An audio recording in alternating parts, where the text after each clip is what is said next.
Hello everyone. तो इस video में हम देखने जा रहे हैं multi programming operating system and multitasking operating system के बारे में। मल्टी प्रोग्रामिंग ऑपरेटिंग सिस्टम के यहाँ पर नाम से ही पता चलता है कि मल्टी प्रोग्रामिंग यानी कि डिफरेंट प्रोसेसेस यहाँ पर एग्जीक्यूट होंगी। बेसिकली यहाँ पर that it focuses on the more than one process, यानी एक से ज़्यादा प्रोसेसेस के ऊपर यहाँ पर फोकस रहेगा इस ऑपरेटिंग सिस्टम में, जो कि है मल्टी प्रोग्रामिंग ऑपरेटिंग सिस्टम। यहाँ पर suppose this is the flow of the execution of the processes. तो यहाँ पर क्या हो रहा है कि CPU पर यहाँ पर एग्जीक्यूट होने के बाद प्रोसेस P1 ने रिक्वेस्ट किया है कि मुझे इनपुट आउटपुट डिवाइसेस की ज़रूरत है।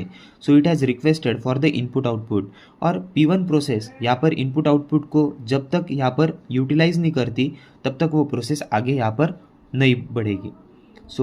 After execution from the CPU, अगर उन इनपुट आउटपुट की अगर उस प्रोसेस को ज़रूरत पड़ती है, it will take the help of that input output, it will complete that task and then it will do the remaining execution.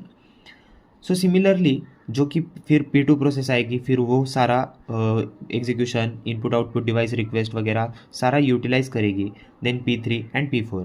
तो इसकी वजह से हमें यहाँ पर ऑब्जर्व होता है कि प्रीएम्पशन इज़ नॉट अलाउड, यानी किसी भी प्रोसेस को यहाँ पर फोर्सफुली स्टॉप नहीं किया जाता है।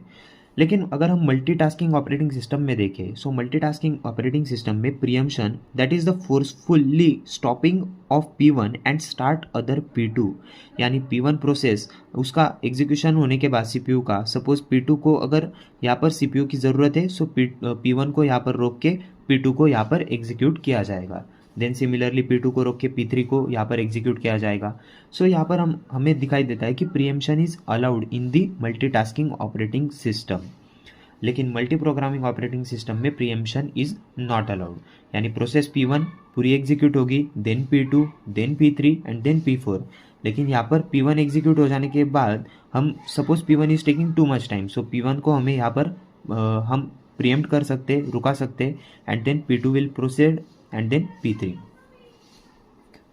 This was about multi-programming operating system and multitasking operating system.